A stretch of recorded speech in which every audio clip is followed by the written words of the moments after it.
აი ამის ქვემოდან სულ ეს უკვე ეგენი არიან.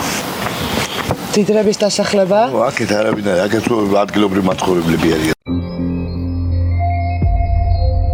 აშენდა დიდი სახლები აშენდა, როიტკა ქალაქი შენდება რა. თუ ჩინოვნიკების არის? ახლა მე აგერას ვწვალოთ, ჩემი ვწვალოთ რა. ის რაც შეუძლებელია რიგითი ქართველისთვის, მარტივად ხელმისაწვდომია მაღალი თანამდებობის პირებისთვის. მიწები ახალ ელიტურ უბანში ერთმანეთის მიყოლებით იყიდება. დიდი გალავნით გარშემორტყმული უზარმაზარი სახლებიც ერთმანეთის მიყოლებით შენდება. მთელი დასახლება მეგენი ყიდულობე სულ გაიყიდა. გიკვირთ რაც აიგებთ რომ ჩინოვნიკები ყველა მდიდრდებიან? რა უნდა ვიფიქრე?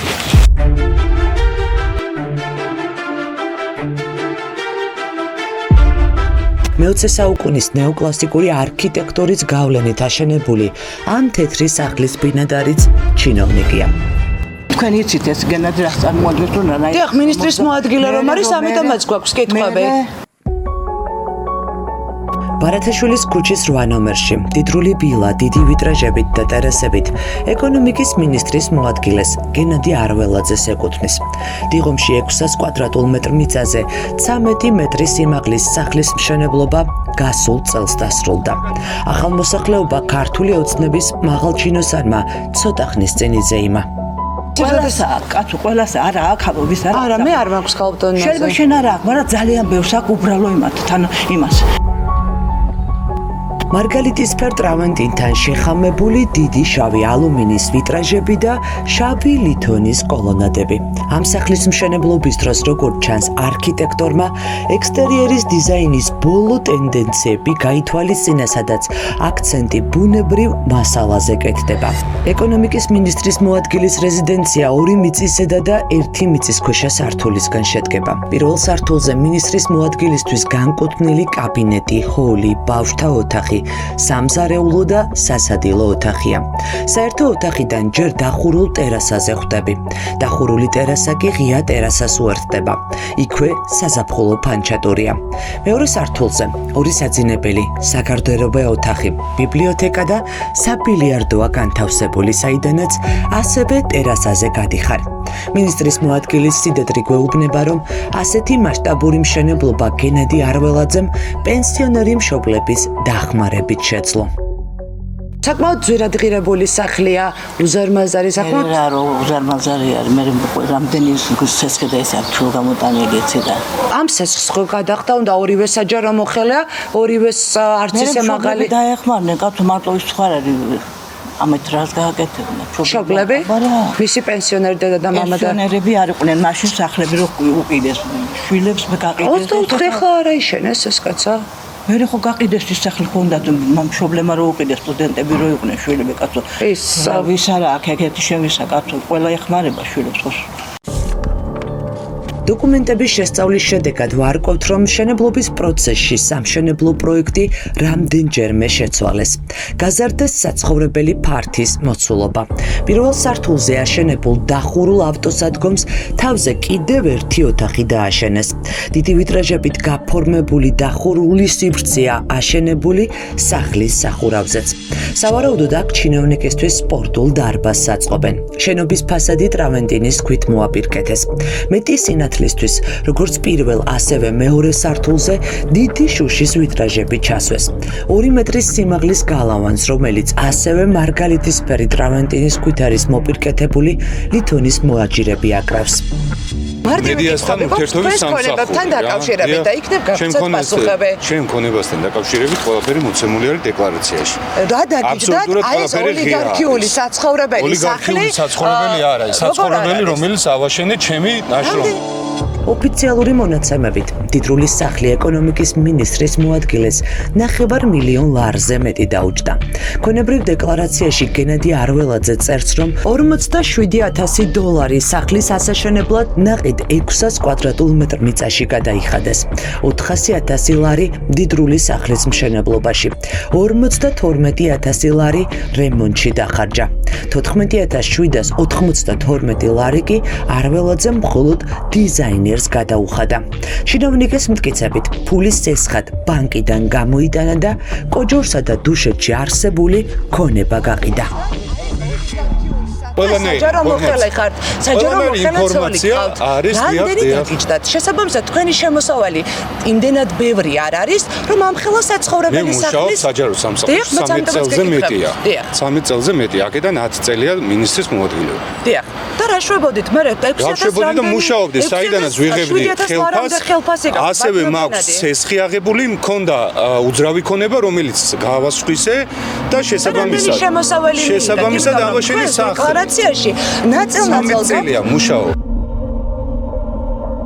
არველაძემ სესხი $242,000 ბანკიდან მართლაც გამოიტანა. ქონებაც გაყიდა, თუმცა გაყიდვიდან მიღებული შემოსავლით ამ მდიდრულ სახლს ვერ ააშენებდა, რადგან ministris მოადგილის ოჯახს სოფელ კაიშაურებში, აგარაკის შესაძენად და კოჯორში მიწის საყიდლად სესხი $40,882 და $38,000 უკვე ჰქონდათ აღებული და ის ვალი უნდა დაეფარათ. გენადი არველაძის ყველაზე მაღალი ხელფასი, რაც მას საჯარო სამსახურში აუღია, $7,000-ია. ბევრად ნაკლებს იღებდა კარიერის დასაწყისში. საჯარო სამსახურში მუშაობს მისი ცოლიც. ნელი ღვინეფაძე, თბილისის მერიის იურიდიული საქალაქო სამსახურის უფროსის მოადგილეა და ხელფასი $4,391 აქვს. საერთო ჯამში ჩინოვნიკის ოჯახის თვიური შემოსავალი $11,391-ია. ამ თანხით არველაძემ სესხიც უნდა იხადოს, ოჯახიც უნდა არჩინოს და თავიც უნდა ირჩინოს. ეჭვს იწევს სახლის რემონტისთვის დაფიქსირებული ოფიციალური ღირებულება. სამსართულიანი სახლის მდიდრული რემონტისთვის $52,000 არარეალურ თანხად ჩანს. 13 წელია სახლს აშენებთ, ბატონო გენადი? 3 წელია მუშაობ, 3 წელი ვაშენებდი. სულ აგროვებდით ხელფას და არ ხარჯავდით? ხელფასაც ხელფას ვიღებ მეთქი. ხელფას ვიღებ და სესხი მაქვს აღებული. სესხი. შეგიძლიათ გაეცნოთ დეკლარაციას ძალიან კარგად. თუ შეიძლება გამატარეთ რა შეხუდრის მინდა. საცხოვრებელი სახლი. მითითებული არის ყველაფერი დეკლარაციაში. დაგიჯდათ მხოლოდ ბატონო გენადი, ეს საცხოვრებელი სახლი. ეს დაგიჯდათ მხოლოდ. ერთადერთი დამატებითი შემოსავალი, რომელიც ლევან დავითაშვილის მარჯვენა ხელმა მიიღო, 2022 წელს ძმის მიერ მისთვის ჩარიცხული $74,000-ია, თუმცა ამ ბოლო 2024 წელს შევსებული დეკლარაციით ძმისგან მიღებული თანხით ეკონომიკის მინისტრის მოადგილეს სესხები არ გადაუხდია.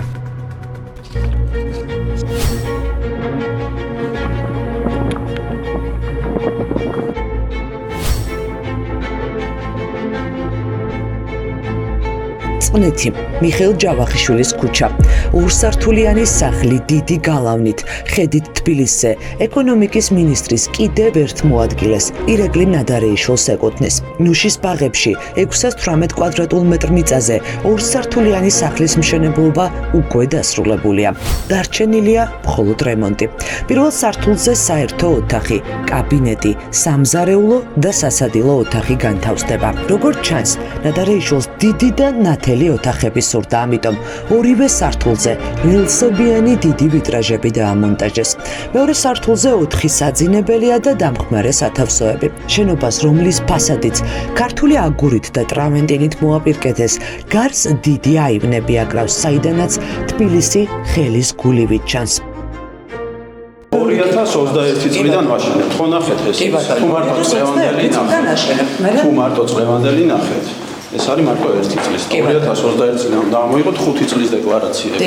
თანხას თუ დააჯამებთ, ნახეთ რა ნახეთ. და მარტივად თქვენ ხო დაჯამებული გექნებათ ბატონო ირაკლი. მე არ ვიცოდი თქვენ რაზე მოდიოდით და რა და იმდენად მარტივია თანხა თქვენთვის ამ ხელა სახლის მშენებლობის, რომ არ იცით რამდენი დაგიჯდათ ბატონო ირაკლი. მე ყველაფერი ვიცი, მაგრამ რა ისი ერთი წუთი რა, ერთი წუთი რისი ვალდებულებაც მაქვს, რომ იყოს საჯარო ჩემ შესახებ ინფორმაცია. ის ვალდებულება მაქვს შესრულებული, დადეკლარირებული და ძალიან კონკრეტულად შემიძლია გითხრათ ხელი პასუხისმგებლობით, რომ ის ქონება, რომელიც მე ან შევიძინე, ან შევქმენი საჯარო სამსახურის პერიოდში, ზუსტად შეესაბამება იმ ოფიციალურ შემოსავლებს, რომელიც ასევე დეკლარაციაში ჩემო ჯახზე ფიქსირდება. სესხით გააშენეთ. მათ შორის სესხით, მათ შორის შემოსავლები და მათ შორის დამაზოგებები.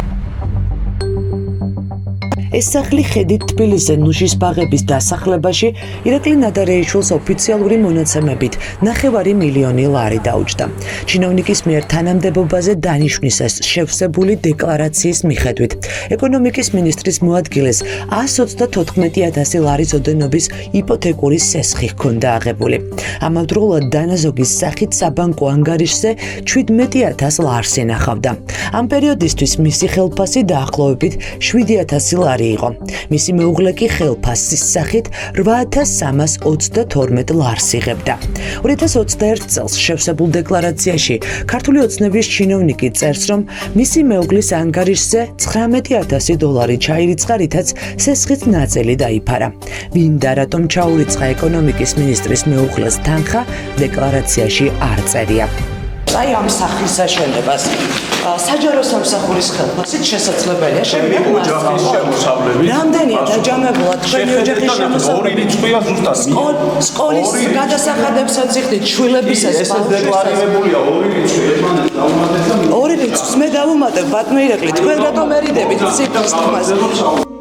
2022 წელს ლევან დავითაშვილის მარჯვენა ხელმა საჩუქრად მიიღო 10,000 ლარი და 1,500 ლარად შეფასებული სარეცხი მანქანა. ვინ არის საჩუქრის გამცემი? უცნობია.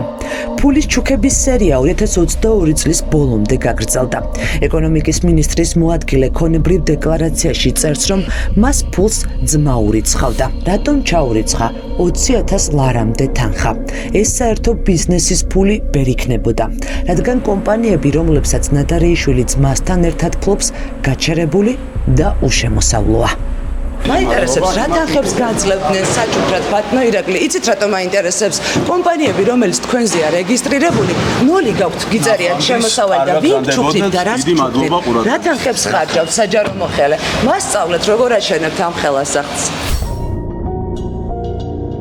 მიწაწმნეთში, სადაც ეკონომიკის მინისტრის მოადგილე რეზიდენციას იშენებს, საჯარო რეესტრის მონაცემებით იპოთეკით დატვირთული არ არის. საბანკო ვალდებულების გარეშეა სასტუმროს ნომერი ვარცალას მთაზეც, რომელიც ირაკლი ნადარეიშვილის მეუღლემ 2018 წელს იყიდა. იპოთეკა ადევს მხოლოდ იმ სახლს, სადაც ნადარეიშვილი ახლა ცხოვრობს. ეკონომიკის მინისტრის მოადგილე გვეუბნება, რომ მეუღლის შემოსავლის გაზრდის ხარჯზე დააგროვეს დანაზოგი, რაც სახლის მშენებლობაში დაეხმარა. ლევან დავითაშვილს ვკითხეთ, როგორ აგროვებენ მილიონიან ქონებას საჯარო მოხელეები, რომელთა ერთადერთი შემოსავალიც საჯარო სამსახურიდან მიღებული ხელფასია. ლევან დავითაშვილი პასუხობს, რომ ქონებასთან დაკავშირებით არსებულ კითხვებზე პასუხები მისი მოადგილეების გასაცემია. როგორ გახდნენ საჯარო მოხელეები მილიონიანი სახლების მფლობელები? შეგიძლიათ ამიხსნათ, აი შემიძლია გაჩვენოთ ამ ადამიანების მილიონიანი ქონებები. ჩემი მოადგილეები არიან ძალიან დიდი პროფესიონალები, ასევე ძალიან ღირსეული ადამიანები, ისინი თვითონ გაგცემენ პასუხს დეტალურად. როგორ გცემენ, ამიტომ გეკითხებით, ბატონო, ორი დღეა უწევთ მათთან კომუნიკაციას. დეკლარირებული, ეს არის ყველაფერი გამჭვირვალე. საზოგადოებისთვის მარტივად ასახსნელი. საჯარო მოხელის ხელფასით როგორ ჯდება უკვე მანქანაში. ბატონო ლევან, ასე გაიქცევით დახმარებით? ბოლო შევსებული დეკლარაციით, რომელიც საჯაროა, ირაკლი ნადარეიშვილის მეუღლე ხელფასის სახით თვეში 14,644 ლარს იღებს. აქირავებს აპარტამენტს ვარცალას მთაზე, საიდანაც მისი თვიური შემოსავალი 800 ლარია. წლის განმავლობაში ერთჯერადი სამუშაო შესრულებისთვის ჩაერიცხა 21,000 ლარი, თუმცა ამ შემოსავლიდან სურგულაძემ დაფარა სახლის მშენებლობის ხარჯები 124,700 ლარის ოდენობით. დააფინანსა მოგზაურობა 8,545 ლარით. გადაიხადა შვილის სკოლის გადასახადი 5,715 ლარი. ბატონო ირაკლი, მაინტერესებს სახელმწიფო მოხელეები მილიონიან ქონებებს როგორ შოულობენ, მათ შორის ეკონომიკის სამინისტროში რა ფული იშოვება ასეთი? წყნეთში ნუშის ბაღების დასახლებაში ეკონომიკის მინისტრის მოადგილე ახალ სახლობას მალე იზეიმებს. ირაკლი ნადარეიშვილის წყნეთის რეზიდენციის მშენებლობა და მოპირკეთება დასრულებულია. ახლა მუშები შიდა რემონტს აკეთებენ. ჩინაუნიქს 9 მილიონ ლარზე მეტი უკვე დახარჯული აქვს. რემონტს და სახლის მოწყობას კიდევ დამატებითი თანხები სჭირდება.